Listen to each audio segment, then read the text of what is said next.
Hello guys, welcome back to our home build, and we're here with some pretty significant updates to the foundation. Yes, so we're ready to be inspected in 2 days. We finished all the joists and supports for the first story foundation. This is a raised foundation construction house. Along with that, we also have to finish everything that goes below, or most of the things that go below the first floor surface, including the water coming into the house. A lot of this stuff is easy or done when the flooring is still open. So we have that copper pipe. It's 1.25 inches feeding into the house. We changed it to 1.25 inch PEX. That's a white line you see running there, because copper is harder to work with in spaces like this. You have to bend and such. And secondly, copper is very expensive these days. It's in the order of about $8 to $10 a linear foot. PEX is not cheap either, but it's less than half of that. So we use PEX, and then inside the house we've also set up the PEX lines. So let's walk this way and show the people what we've got done. So hopefully, as fast as inspection next week, we'll be able to throw the plywood on. Sure. We still got to run the AC ducts, but yes, we'll be hopefully building that next week, but I don't believe those get inspected. At least not by the building inspectors. Here's one of the main things I had to get done is the sewer lines. These are the sewer lines, all ready to be inspected. Another thing we had to put in was the new gas line. This is 1.5 inch gas line going to the basement. Right here you will see a pressure gauge that we put on it yesterday, or something like that. Yeah, yesterday, and it has to stay above 13 pounds.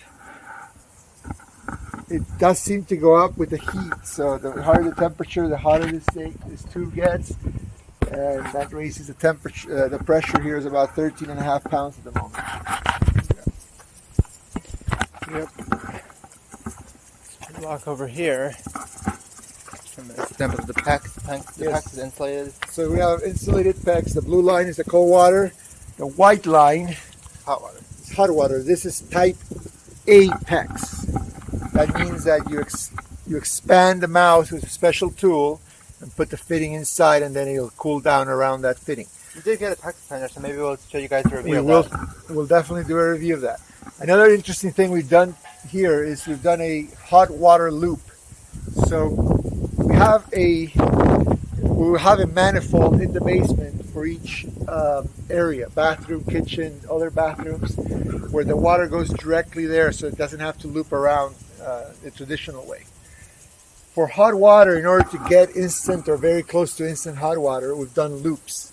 So here's one loop that goes from the kitchen to that bathroom, which is only a sink, back to the basement. And that, what will happen is we will have a pump running on a timer every 15, 20 minutes, 30 minutes to bring hot water to these lines, and therefore keep hot water within a foot or two of the fixture at any one time.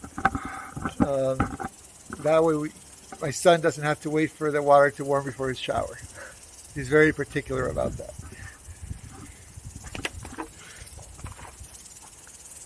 Okay. Interestingly enough, we're going to have to cancel that line you see there. That's the old gas line that corroded at the entry point because it's too small. That's only 1 inch. And we were upgrading all the heating elements in the house, and so we needed 1.5 inch minimum. Yep. Here we have some pipes that are coming from the basement, water pipe, electrical conduit, that will then go to the garage behind us here. For sure. Yep. And then we can walk up here and show you guys a little bit more.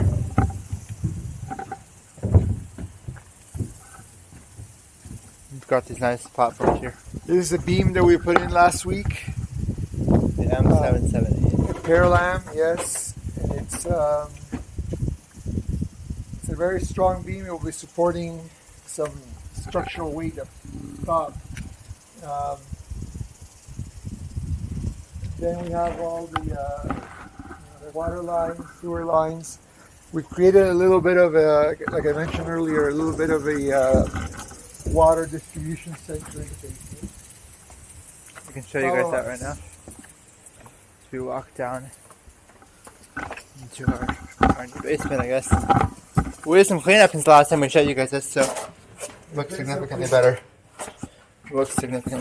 I think this is open last time we showed you guys this, so. Yes, it was, but now it's all clean. Now it's all This closed. is the HVAC unit that was moved from this wall to this wall to facilitate running the intake from up in the second story. So we take the hot air from the second story, bring it down, cool it, and distribute it in the first story. So this unit serves primarily the first story. There's going to be a second unit in the second story. But in California, we only really need air conditioning.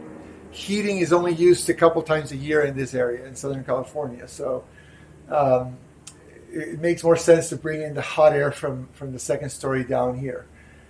And then this will be our water distribution center. We will have a panel here with valves so we can shut off water to each individual room or section. Section, yes. So we can shut off water to the kitchen or the bathroom and so forth. And the same thing will happen with the second story. There will be individual branches to each bathroom and laundry room so that we can shut them off as needed individually. And right now we should start looking at how we're going to run our vent lines. So when we moved this central HVAC unit, we left 3 openings. That one, the one behind there, and this one to distribute the air. Once it's cooled down or heated, it gets distributed to those. So now we have to figure out how to run the air ducts. We're likely going to use flat air ducts that we can attach to the top of the crawl space so that we can actually use it to crawl. Otherwise, it may be difficult to get around. Yeah. Wouldn't be much of a crawl space if we couldn't use it.